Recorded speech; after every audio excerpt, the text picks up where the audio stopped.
and welcome to New Earth Podcast. It's a delight to have Athena Melchizedek on today. We connected through the Conscious Peoples Network with fellow mentors, and as we started chatting, we realized that we had a lot of common interest in consciousness, in exploring the multidimensional self. So it's been a beautiful conversation that's been opening up, and we felt it would be wonderful to bring it into a podcast as well.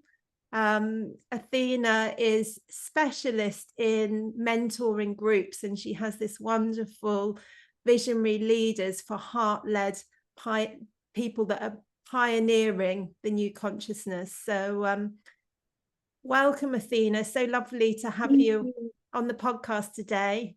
It's lovely to be here. You know, I've so enjoyed the conversations we've had, and I expect that this one will be just as beautiful as the earlier ones, you know, and I hope your audience will enjoy and feel our energy, you know, because we really had some beautiful energetic connections, I felt, as we were, you know, learning about each other. And yeah, I'm just really looking forward to this. Yeah, me too. And we also share an interest in the sort of quantum level, you know, exploring the quantum level. And your book was The Quantum Keys. You're an author of The Quantum Keys as well, aren't you? Do you want to just start by giving a little introduction to your background and how you've come to do the work that you're doing? The Quantum Keys came about really as the result of a life lived, and because I absolutely knew nothing about science, so to end up creating the Quantum Keys, or rather bringing it through, was quite a feat. And you know, I brought that through. I was in 2017. So that's for 7 years ago. So I would have been 65. I was 65 at that point. So, you know, I had completed a certain, or had a certain completion at that point when the Quantum Keys came through. And so my life prior to that was quite an interesting mixture. I was born into a family that was in 1951, that was Roman Catholic on my mother's side, and Freemasonry connotations on my father's side.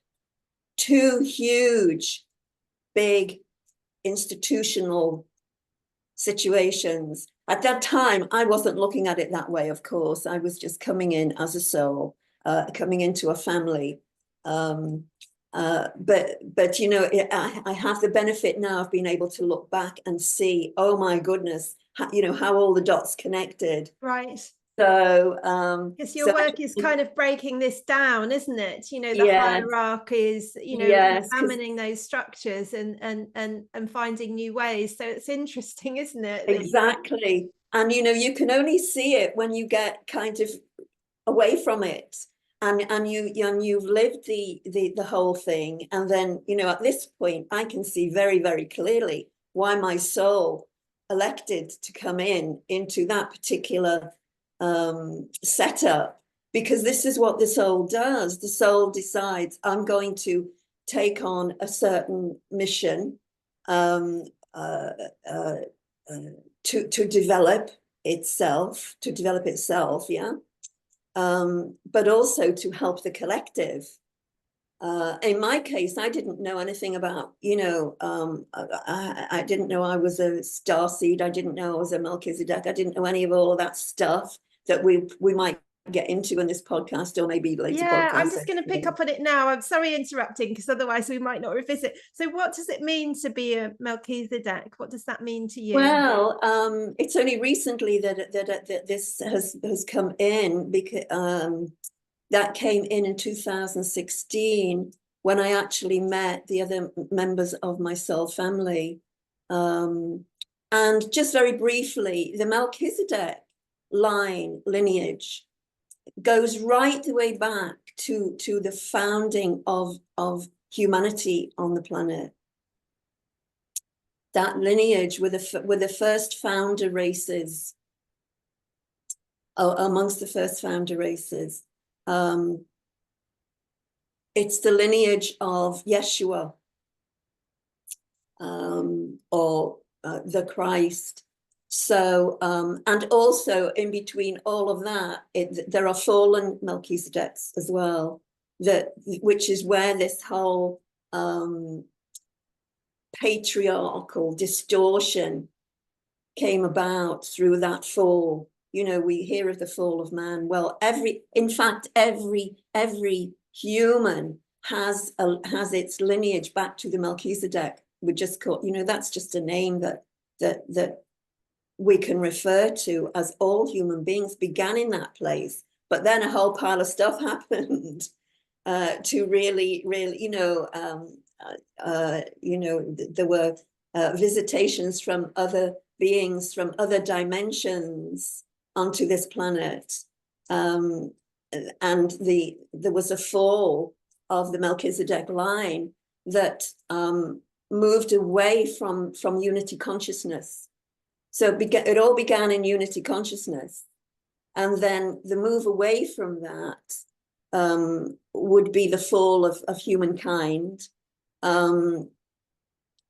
into the distortion of power, patriarchal power and domination, and misogyny.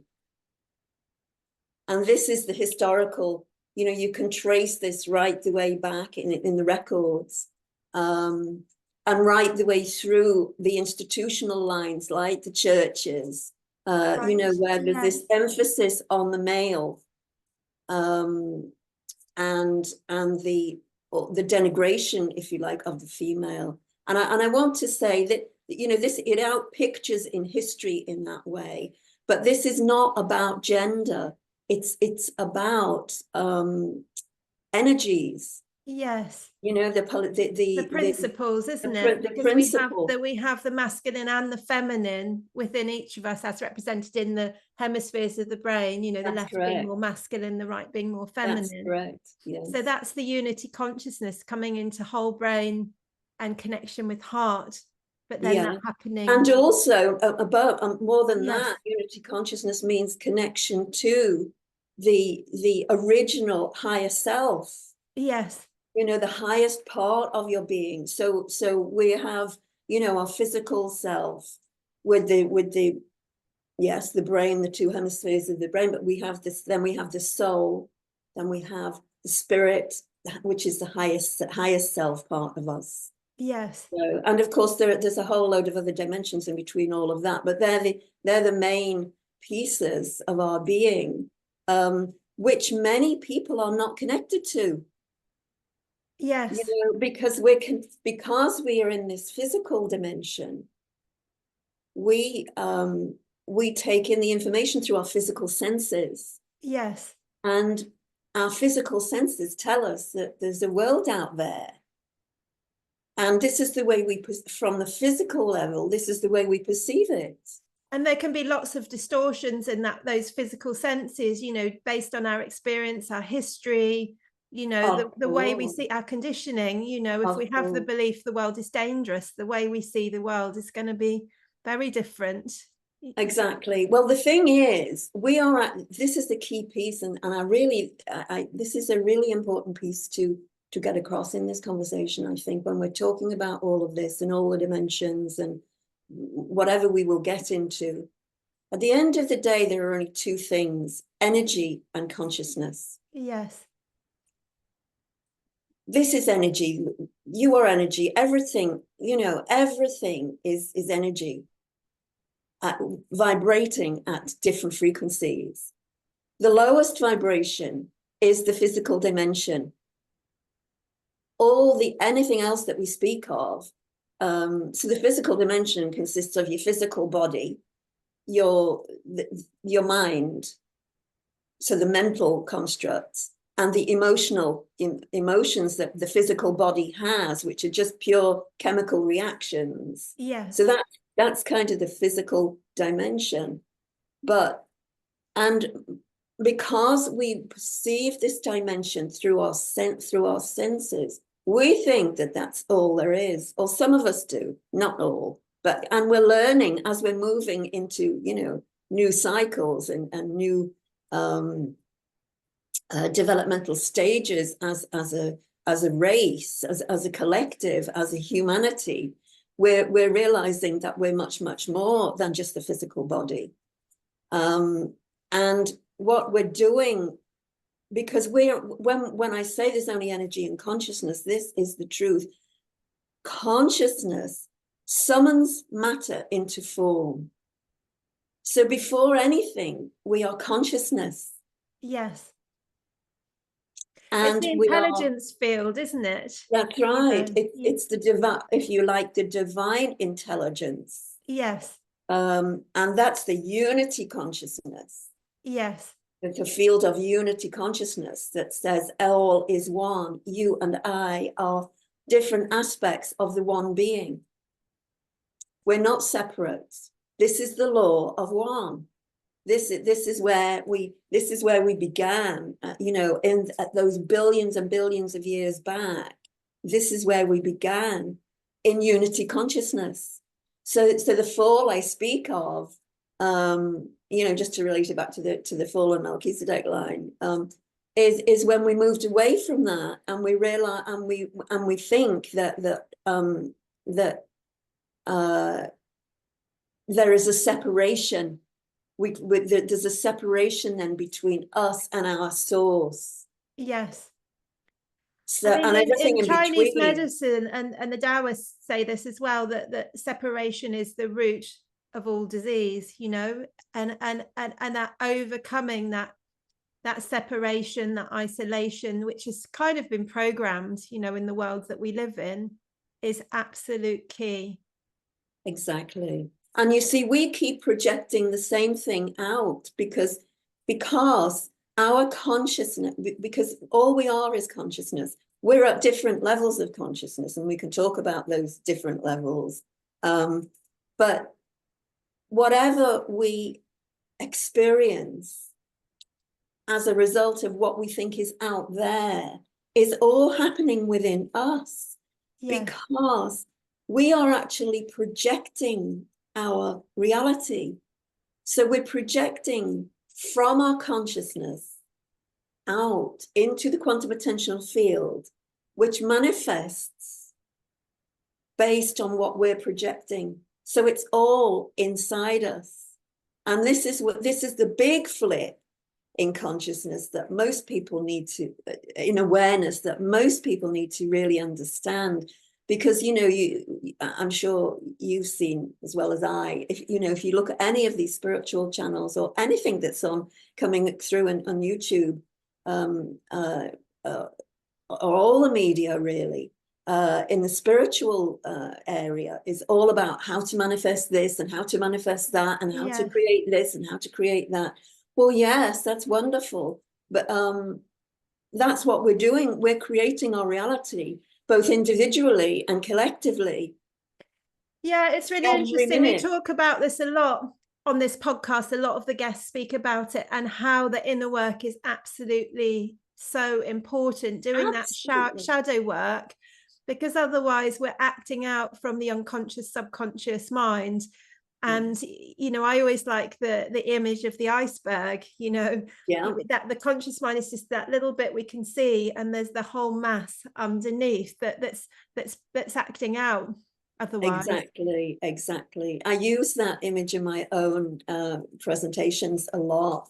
You have and in the presentation I use it as you have the conscious mind, which is where we're at, where you and I are now, talking to one another.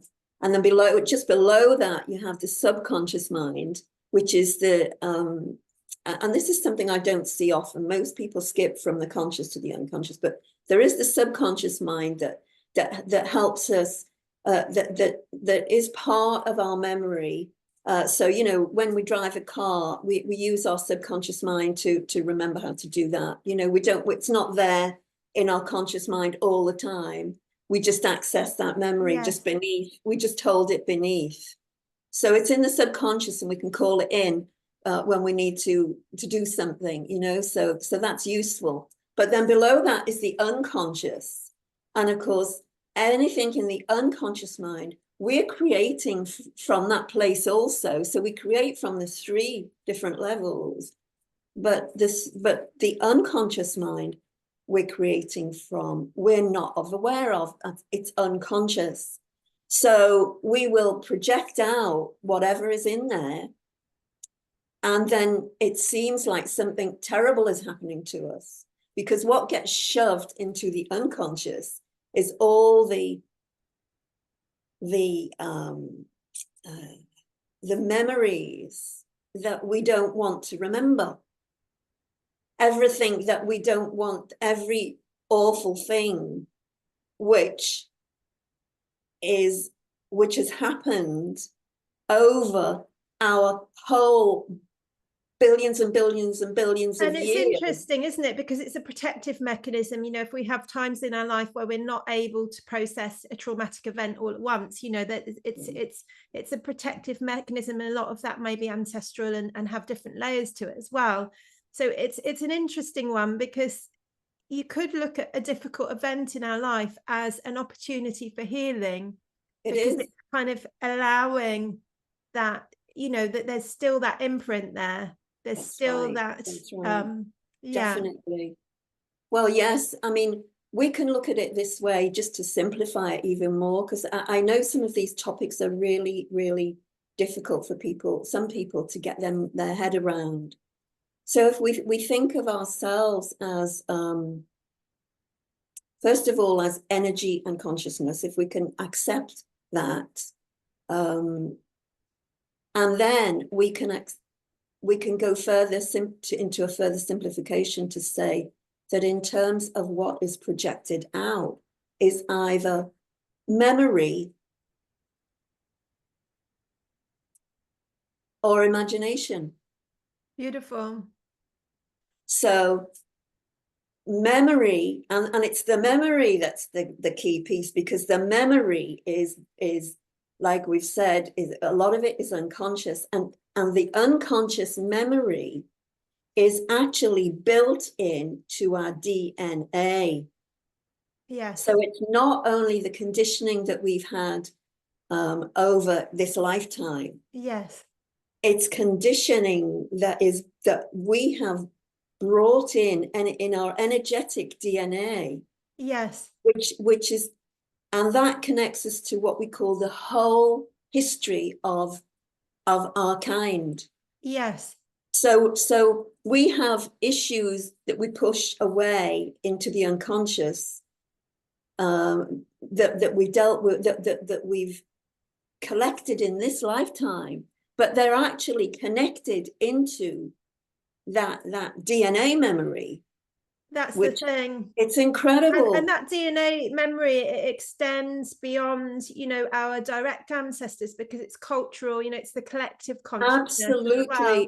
And that's why, you know, our current times have been so activating, you know, like wars, pandemics, all these different aspects, because it's activating, you know, that unresolved trauma that's in our collective field and an ancestral field. Yes, indeed. That is what is going on. So it seems like, you know, the world is going to hell in a handcart, but in actual fact, what you said just earlier on, for the individual, these things are an opportunity for, this is what the soul has built into its existence, so that it can bring it in for healing. So it's for an individual. So we're doing this now at a collective level. Yes. Which means that everything that we deem as awful and horrific and gross and distorted is actually an opportunity to heal it. And that's what's so beautiful about these times. You know, this is why we are having the collective awakening, because everything's rising up. Yeah. Well, it's like, you work in the healing arts, as I do, and we know that when we're working with energy and consciousness, that in order for to help anyone, it's got to rise up out of the unconscious, Yeah. out of the cellular level of our bodies, out of the physical, and into awareness before we can do anything about it. Otherwise, it just stays stuck in either at cellular level or at the DNA level, in our unconscious mind, and we just keep attracting in the same old. And some of the stuff that we attract in, and I know you know this because we've talked about it, it can be awful, but people can't really understand why on earth anybody would take that on. I mean, I'm just coming to the completion of a new book. I was guided to write because I've reached where I have now, and I can see it. So I can see the whole thing right the way back. I can see the whole. I mean, this is the beauty: is as you get nearer to the unity consciousness, you can actually see the full thing and see the gross distortions. It's like the mountaintop, isn't it? The bird's eye view. It is. It's incredible, and I feel. I mean, I'm saying that just in humility, and feeling blessed. But it's only at this time. You know, it's taken me 72 years to. I get it, and I still dip in and out of the shadow work. You know, it's an ongoing journey, but I also made a conscious decision a few years ago, because you know that whole Pluto, you know, being in the shadows, doing shadow works. It's like, you know, life is meant to be fun and enjoyed, you know, so it's and it was like a conscious, okay, you know, this shadow work is endless, and who knows, I might not even just be doing my shadow work. It's, you know, who knows where it's going. So it's kind of like really important to come out in the sunshine and play and it is and have all that as well. I would love to take you up on that point, because I know I truly know what you mean. I have had, because I've been doing this work a long time, and in multiple countries, with multiple groups, multiple individuals, because all of it has come in, you know, there's been the more you commit to doing this, which is, you know, what I committed to before I even came in, and you committed to, and all of us commit to doing certain pieces before we even come into this incarnation. But when I look back, I think to myself, my God, you to commit to that lot, you must have been off your rocker. You must have been off your rocker. And I'm guided that, you know, I have all these extra years now to live. And I think it's because I've been gifted, you know, I'm going to be able to have some bloody good fun. No, I'm definitely ready for that as well, and I'm consciously kind of creating that and making time for that as well. It's so important. But Anita, you can easily, I mean, what I wanted to address in what you said was, when you are focused on it, there comes a point in it at times, because there's more than one dark night of the soul. There's many dark nights of the soul when you're really going into these different dimensions. You know, this is the title of this. It's a multidimensional podcast, and we're in all these different stages of history and different lifetimes and past life. You know, all the past lives, and some of them have been gross, and and the bringing forth of that and the healing of it, because the healing of it involves such deep levels of forgiveness and compassion and love. It's not easy sometimes. It's not easy. And you think to yourself, is this ever going to end? This is what you just said. Is this ever going to end? You know? And the answer is no, actually. Until because we're doing, everyone's awakened. yes, There's yeah, always work to be done. Yeah. exactly. So we have to find a way to continue to do this work and to help people without going into the suffering of it. And I think that's a key piece for people like you and myself and other workers in these different I think so. dimensions. And I think the energetics are changing so rapidly. I think, 20 years ago, maybe I mean, I just find, and part of that maybe because I've done a lot of work, but I find I can shift things so much quicker now. Yeah, It's part of the energetics. And I don't know, I'm not saying this to bypass, because I think inner work is key, but I also think that we're moving into different frequencies, and it's embodying those love, those joy frequencies, is a big part of the process now. I totally agree, because the more work that we have done means the faster that the whole can shift. And really that's what this game has been all about, is the more work that individually we can do. I don't just mean you and I, but I mean everyone. Yes. So more every piece that we transmute is helpful for the whole, and it raises all boats.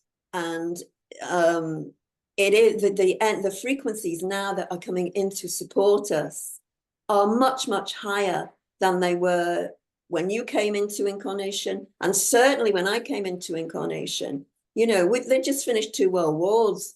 Yes. Yeah. When I was born. And we might say, well, we've still got world wars going on, but these wars are not going to last, are not going to sustain like the past. Yes. They're going to be done with quickly. We're moving into an ascended process here. And I'd like to bring in at this point, because we're talking about how at this time we can, it's kind of like exponential, the possibility for exponential shifts. And I think it's a really good time to talk about group work.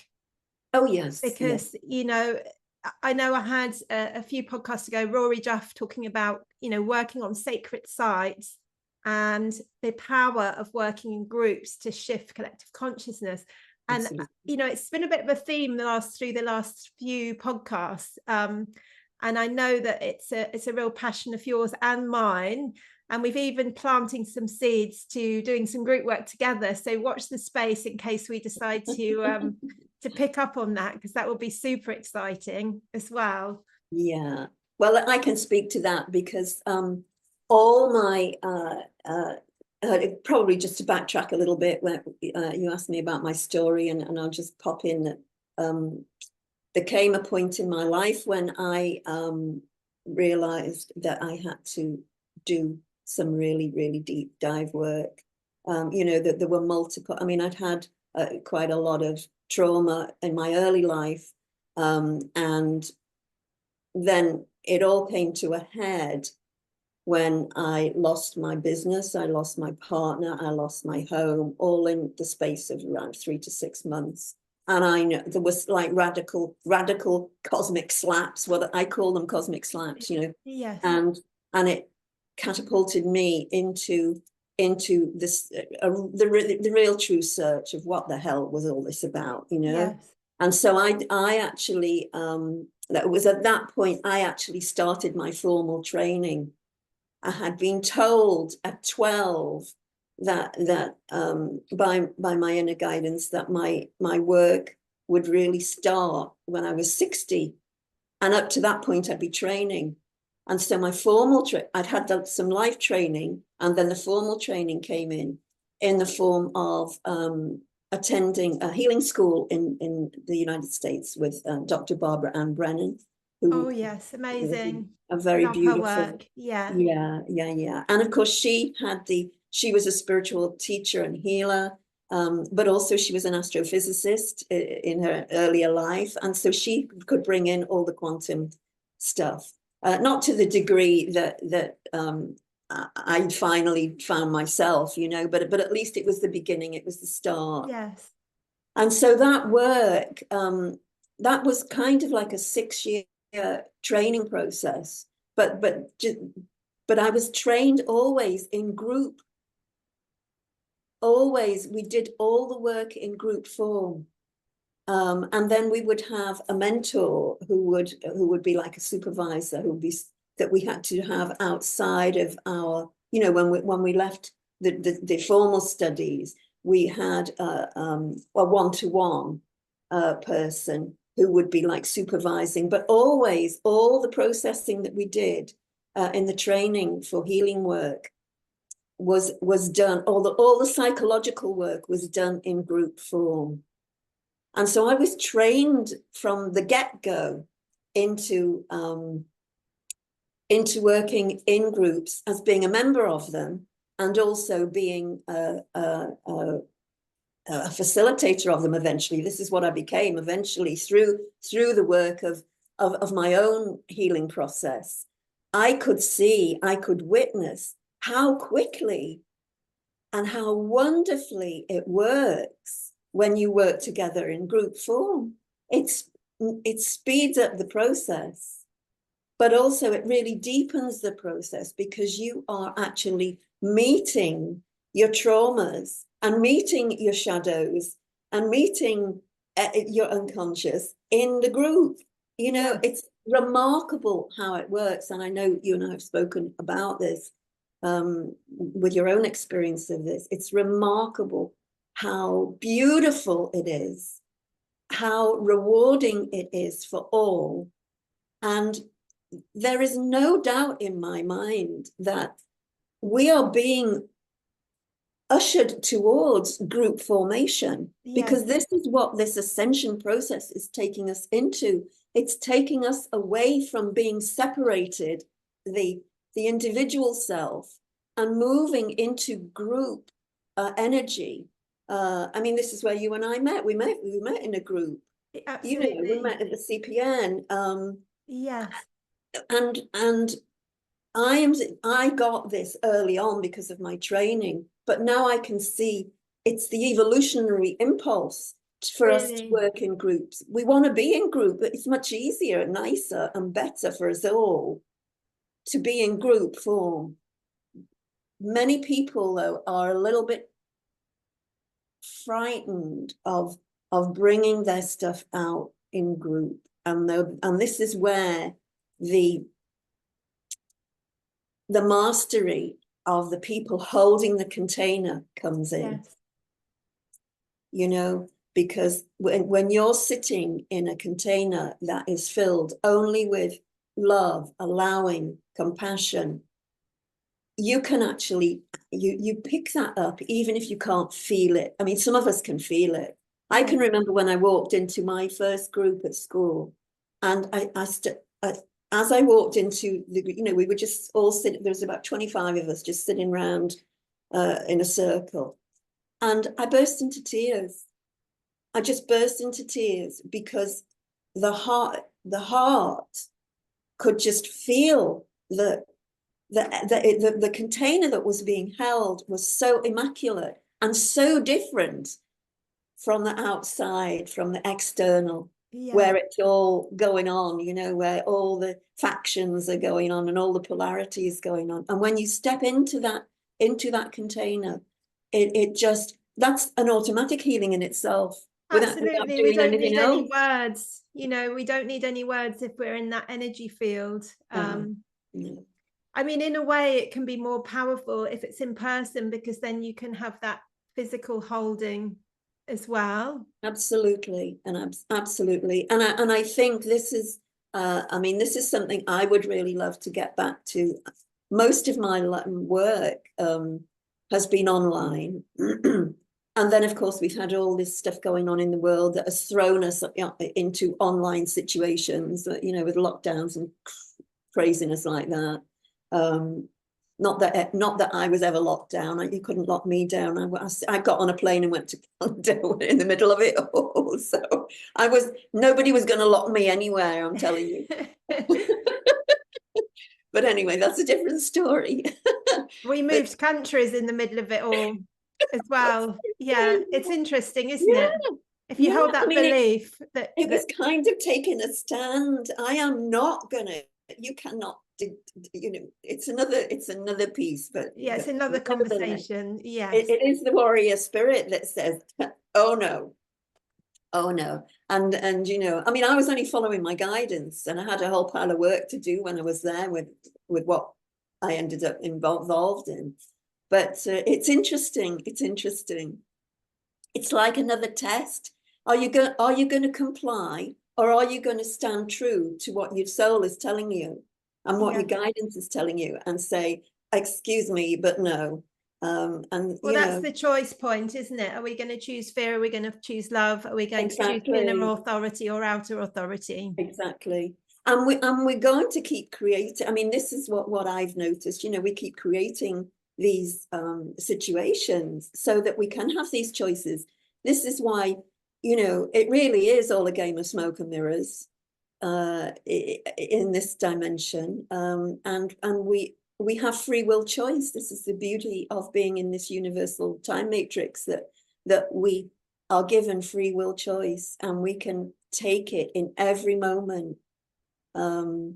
So, you know, I long to also be in group form, in physical reality, you know, in retreat form. We can start now, but like what we were saying earlier, that this work doesn't have to be all, you know, drudge and grud, you know, and down, and, you know, yeah, we need to dive into the dark, but we can do it in some beautiful places. And we can dance together, come together and dance together and celebrate together as well. You know? I mean, this was the other part of my training. We used to bring it all together. You know, we'd be doing all the dark stuff and we'd be crying our eyes out. And the next minute we'd be dancing and drumming and dance, you know, absolutely perfect mixing of energies to create the most beautiful embodied experience of feeling it all, because we are all of it. We are the dark, we are the light, we are the all of it. What do we choose to be? You know, if we want to choose to be a demon, fine, go down there and stay there. But we can also choose to be, you know, an embodied avatar. I know what I'd rather be. Yeah. I know what I'd rather experience, you know. So how can you talk a little bit to that, becoming an embodied avatar and really embracing your multidimensional gifts and your multidimensional self? Oh my goodness. Or is that too big a question? I'm good at that sometimes. I often do it like right at the end when the podcast's about to end. I drop a bomb question that it's like, that's a whole podcast in itself. I don't know if I would presume to be an avatar even. I think I'm an avatar in training. So, you know, because I can say that I have experienced the great heights of bliss and beauty and love. Actually, it's unconditional. It's the unconditional love. It's the Christ consciousness that is exquisite, and it is here, and you can feel it. I can feel it when it's here always. It's within. Again, it's all within. So it's a felt sense within. This is the embodied consciousness. And I guess the avatar can keep that in every moment. And I wouldn't say that I can do that. And, you know, I still have those moments. I still have moments of not fear. Actually, fear doesn't come into it, but sometimes moving out of the present moment, because when you move out of that space, it's glorious. But if you step out of the present and think, oh, what about the future? Yeah. And I can't say that I never do think about the future. Yeah. So I'm waiting for that next stage in my own being to be able to just totally surrender. I mean, I've surrendered pretty damn far, I can tell you. And I've done things that people have just, you know, I've crossed continents, I've traveled, I've taken guidance, which people would think is crazy. And that craziness has always resulted in something absolutely beautiful, and beautiful healings for all around. So I can't say that anything has ever been a mistake. But at the time when I was making those decisions, there was fear. You know, there was fear. And so now I'm coming up to making more decisions on where to be, where to live, how to be on this planet. Some of them are easy, and some of them are still a little bit, you know, a little bit like that. There's a wobble. So I have more to do on that. But yeah, at least I recognize it, and I feel so blessed that I have been able to experience those embodiments, you know, and those embodiments are really what hold the field in any work that one would do. You know, this is why it's not saying that you're better than somebody else, not at all, but there are levels of consciousness that when they can be held and embodied, that make it so helpful for other people. And that's really what I'm here for. You know, I'm here as even in my name says that. I mean, I only realized what my name meant, you know, 5 or 6 years ago. That came through, and I'm thinking, what is all this about now? You know, and then you learn the next piece, and it unfolds and it unfolds and it unfolds, and ultimately, would you say that you're kind of calling people to embody more of their multidimensional self through the work that you've done and embodying that, or do you have particular processes to enable that in others? There are processes, but more than so.